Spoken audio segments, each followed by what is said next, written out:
So I've tried to record this video more than a few times now, and I've decided that the best way to do it is to just rant about my problems with the story as of late. By the way, this video will have spoilers up to chapter 251 of the manga, so there's your warning, I guess. Now, to start, we gotta go back a while. Yeah, we gotta go all the way back to Nobara's death, because Nobara's death still has to be put in quotation marks, which I think is, that right there speaks for itself. I think this is a huge issue to be this late into the story, and we still don't know if this big character death moment was even a death. Because what happens is, she gets tricked by Mahito, and then they're like, oh, okay, maybe we could put her on ice. And then Yuji asks about her a bit later, and Megumi just kind of gives like a look, like he doesn't really say anything, so we're like, okay, like what does that mean? And then Yuji mentions her again when he's kind of being like rude to Angel. He's like, oh, I don't want her to replace Nobara as part of our friend group. And then when Gojo gets let out, this is where I expected there to be more conversation about her and some confirmation, but they don't mention her. I think Shoko mentions like, because Gojo's like, oh, Nanami's dead, and then Shoko mentions like, oh, we have like 2 people on ice, or 1 still on ice, or something. Like, is that talking about Nobara? Like, she's just gonna be on ice the entire series. You know what I mean? I just think that's goofy. I just wish he would stop being vague. Gege would stop being vague about it, so that we could just move on. The characters could move on. And that's kind of like my first issue. But it leads into the next big problem, which was around chapter like 222. I think is when they do the time skip. And this was the first time reading the series where I was like, okay, wait a minute, like this is a little scary. Like this is an issue right here.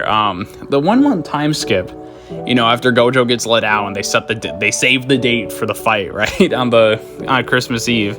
And they're like I think they're in mid-November. It's like the 19th or something. So we had like a month. Like we had like a full month of preparation, the talk and the do stuff. And they flash back to it here and there. And the stuff they flash back to I like. I like hearing Gojo talk about like Nanami, even just for like a second. And then I like the Higuruma stuff where he's kind of like resigned himself to die, and Kashimo like leaves with his family or whatever. He's like, guys, like I can't do anything. He's like I'm a scrub, I gotta get out of here. So I like that stuff. I wish there was more of it, because I talk about this all the time to my friends and stuff. I'm like, I really would pay good money to listen to a lot of my favorite characters and series have like a 5-hour podcast where they just reflect about what has happened. I think it's something a lot of series desperately need to do, especially in anime, and they just don't do it, and it always annoys me, because I think it would just be so interesting. But I guess I also can't blame them, because they're dealing with anime fans who are going to be like, what's all this yapping nonsense? I want to see them punch each other.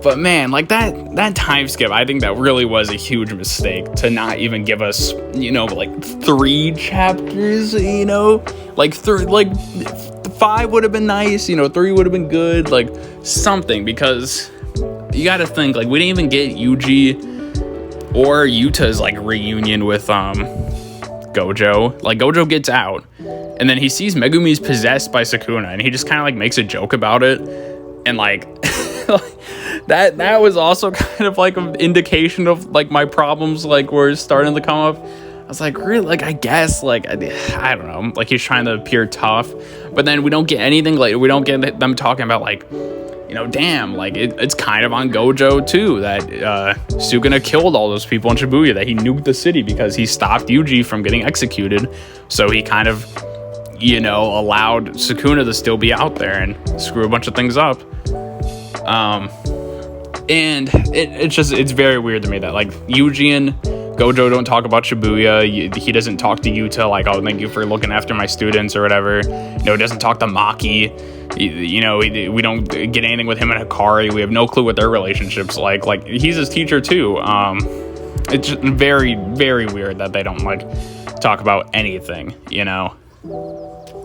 And it really is just a problem because it didn't need to be that much, but it would have just been nice to get something. Like, they could have talked about how Megumi got possessed. Like, Gojo is like kind of like Megumi's like dad or his uncle. Like, he kind of like adopted him almost, and like they don't talk about how he's in the hands of his worst enemy and how, you know, last time he saved one of his students, it kind of got everybody killed.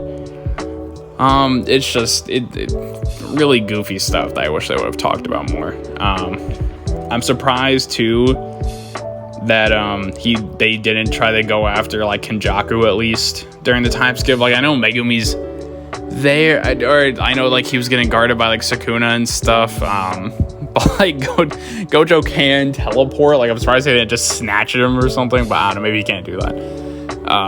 And that would have made us miss out on another fight or whatever, I guess. But that's like my time skip issue. Is I think it was a huge mistake to not give us these conversations about the characters reflecting on the story, specifically with, you know, Yuji and Gojo, Yuta and Gojo, and you know, Megumi's possession and like Nobara's death and Nanami's death and all this stuff. It was just it was not enough. We got like almost nothing of the characters talking.